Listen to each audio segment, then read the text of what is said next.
Assalamualaikum warahmatullahi wabarakatuh. Perkenalkan, nama saya Hanifah Rahmadina Putri dengan NIM 220104010052. Dan izinkan saya memperkenalkan dosen pengampu ilmu dakwah yaitu Ibu Rizkiatul Hasanah SSOS MSOS. Tujuan dari pembuatan video mind mapping ini adalah untuk memenuhi tugas middle test.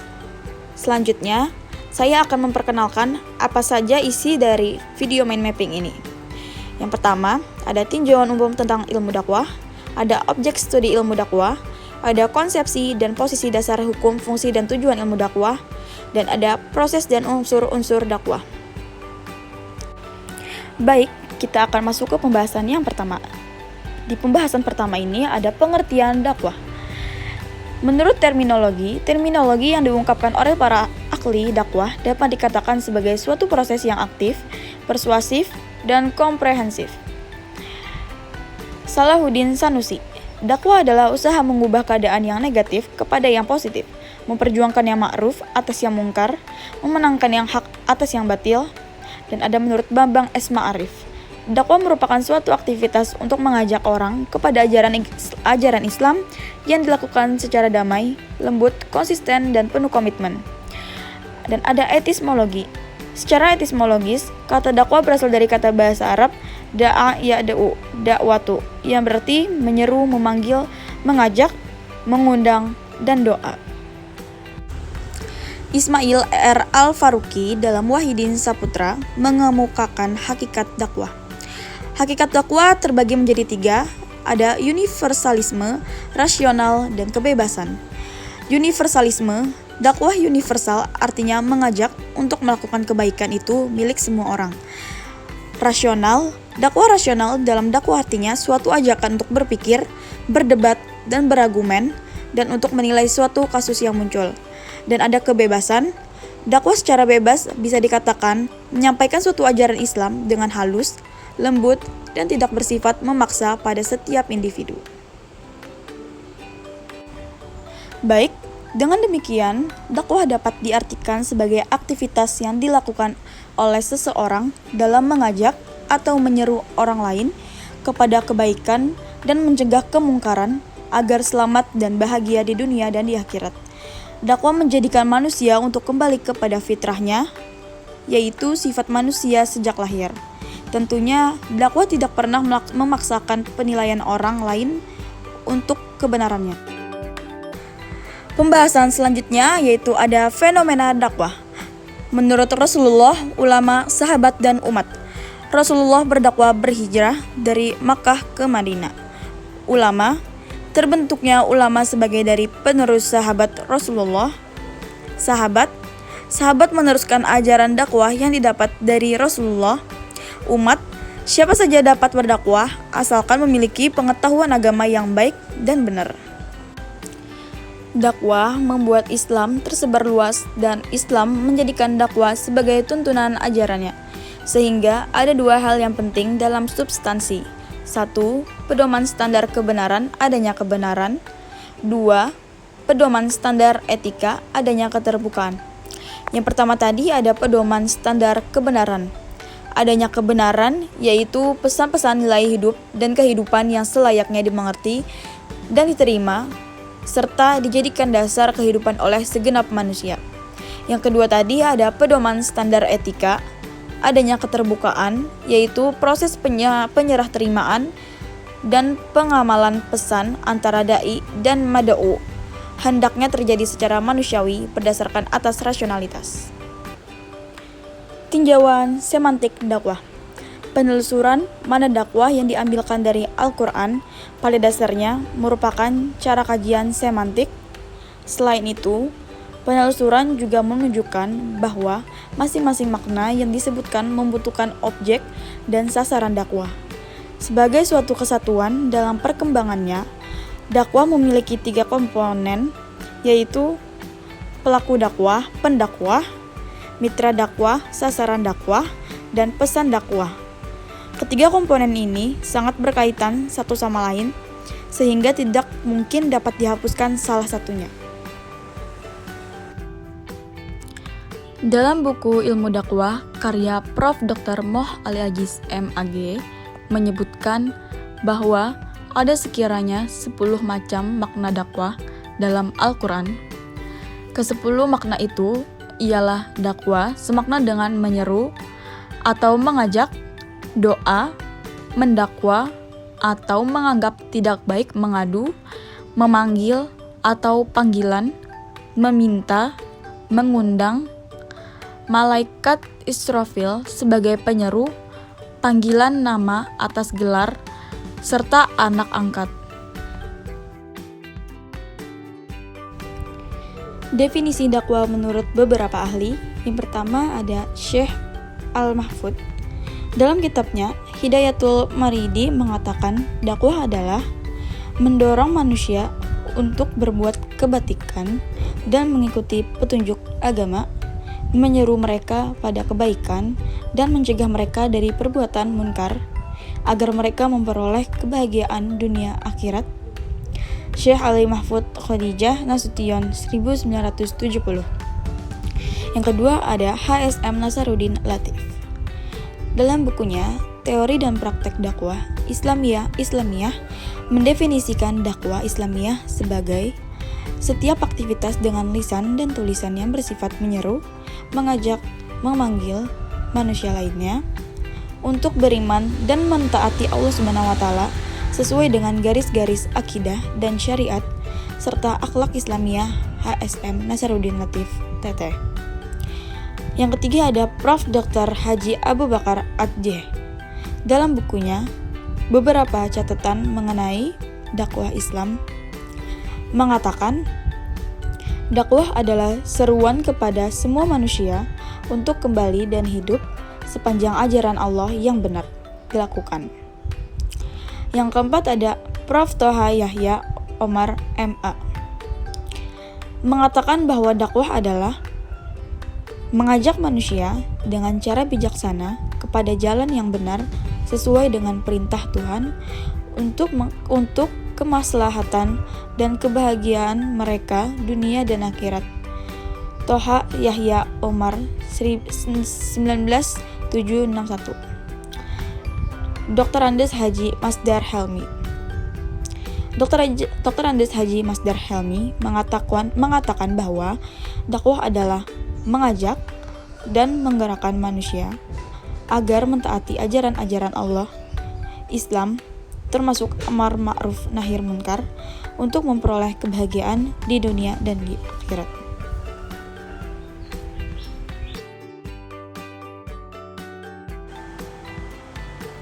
Selanjutnya kita akan masuk ke pembahasan yang kedua.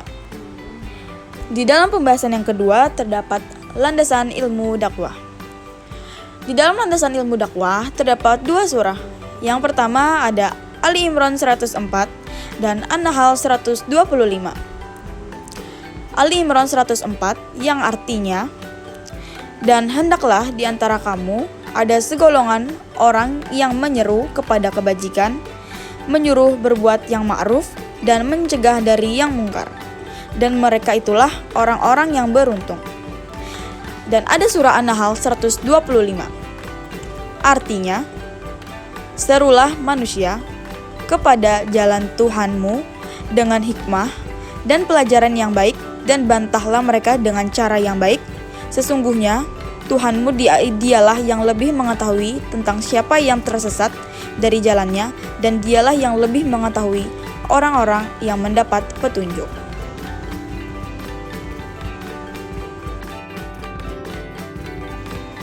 Selanjutnya ada fungsi dakwah. Dakwah berfungsi mengarahkan, memotivasi, membimbing, mendidik, menghibur, mengingatkan umat manusia agar senantiasa beribadah kepada Allah SWT dan berperilaku yang baik. Fungsi dakwah dapat dilihat dari 2 segi, yaitu isi atau pesan dakwah yang disampaikan meliputi beberapa tahap yang harus dicapai, yaitu segi tingkatan isi pesan dakwah. Isi atau pesan dakwah yang disampaikan meliputi beberapa tahap yang harus dicapai, yaitu 1. Menanamkan pengertian. 2. Membangkitkan kesadaran. 3. Mengaktualisasikan dalam tingkah laku. 4. Melestarikan dalam kehidupan. Selanjutnya,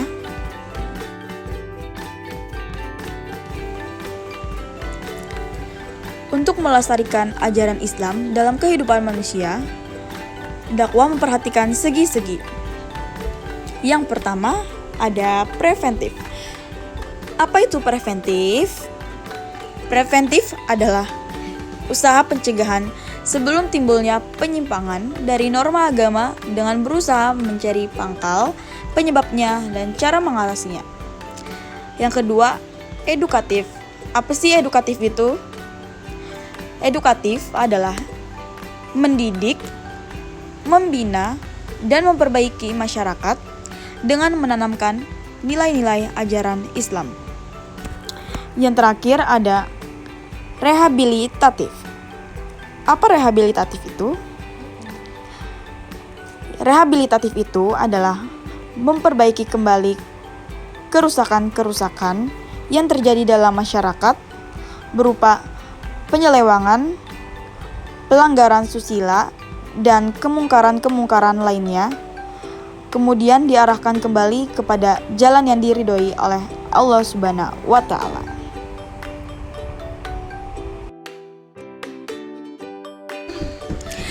2.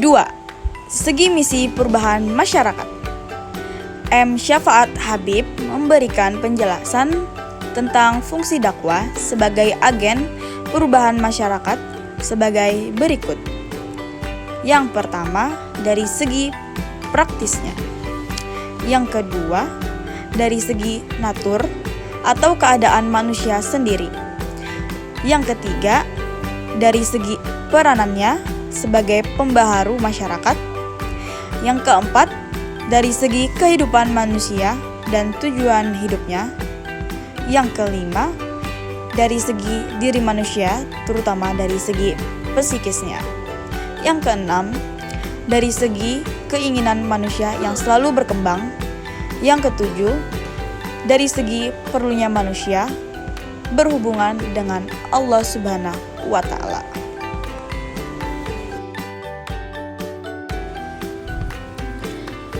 Tujuan dakwah. Tujuan dakwah mengandung arah yang harus ditempuh serta luasnya cakupan aktivitas dakwah yang dapat dikerjakan. Pada prinsipnya, tujuan dakwah hanya kepada Allah atau sabili rabbik. Tetapi keadaan objek dakwah seperti tersebut variatif, ada yang kafir, ahli kitab, dan orang-orang yang beriman. Sehingga masing-masing objek perlu ditinjau menurut eksistensinya. Peninjauan yang berbeda bertujuan agar pesan bersifat kondisional dan situasional dan dapat menunjukkan solusi setiap permasalahan yang dialami oleh objek.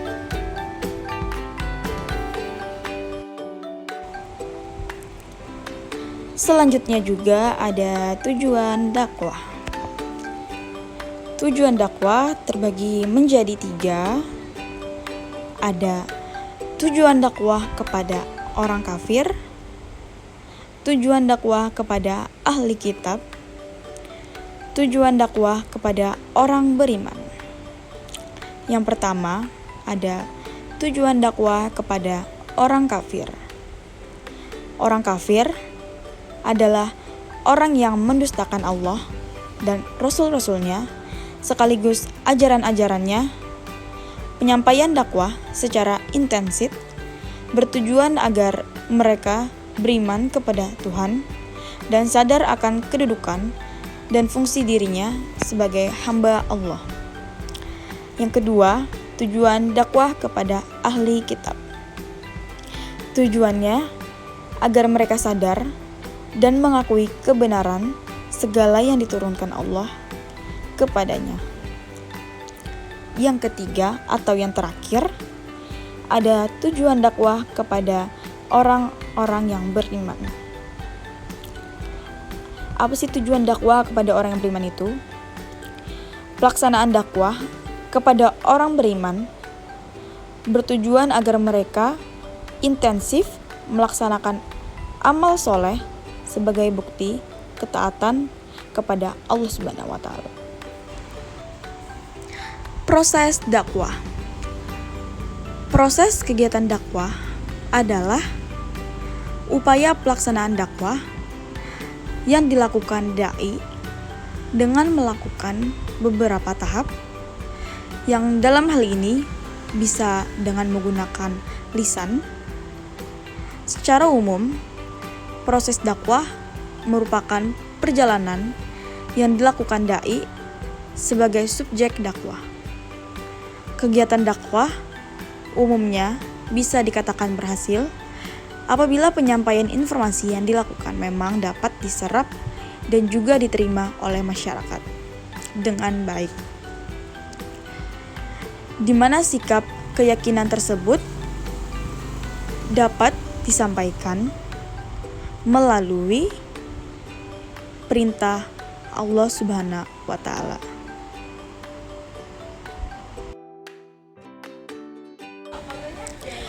Proses penyampaian dakwah. Penyampaian dakwah sebaiknya disampaikan melalui hal-hal kebenaran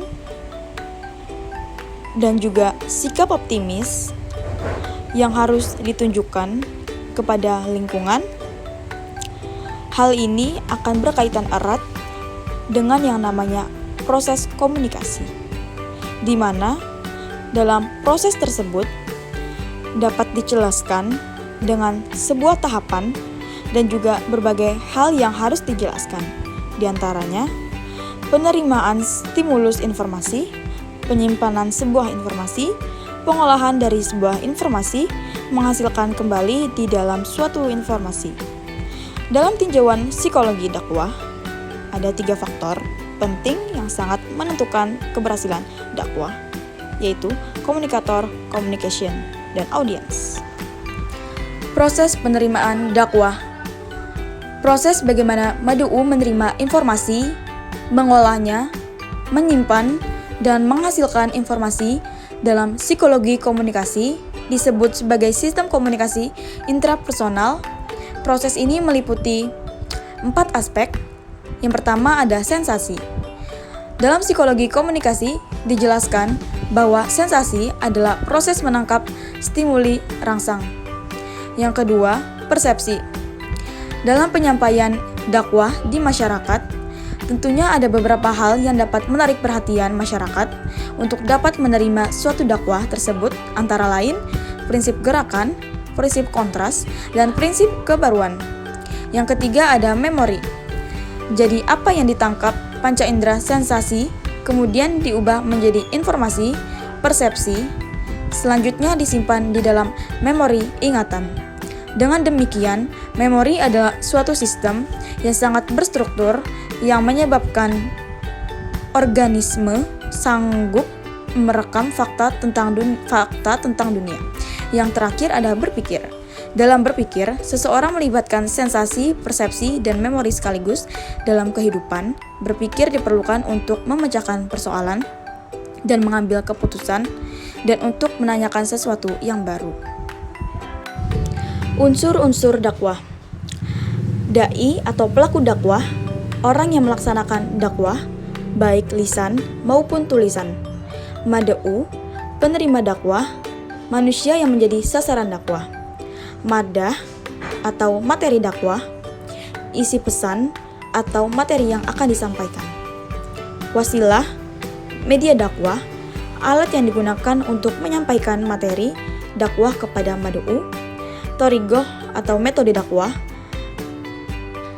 cara yang ditentukan secara jelas untuk mencapai dan menyelesaikan suatu ulasan. Atsar atau efek, dakwah reaksi, daripada mad'u respon baik.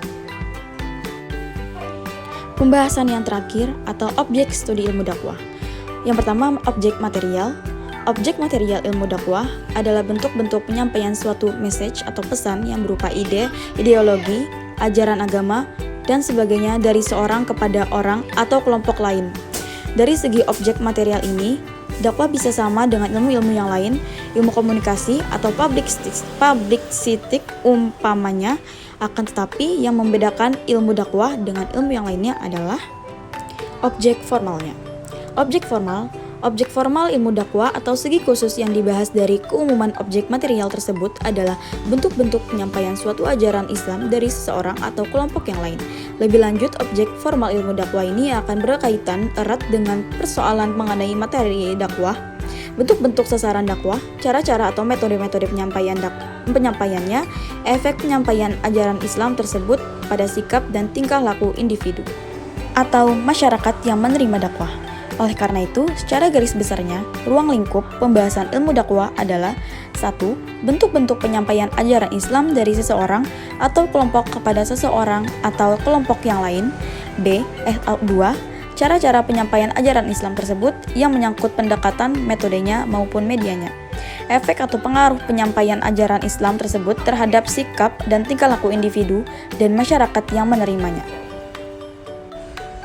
Baik, mungkin itu saja mind mapping ilmu dakwah dari saya. Apabila terdapat kekurangan, mohon dimaafkan. Terima kasih. Wassalamualaikum warahmatullahi wabarakatuh. Bye-bye.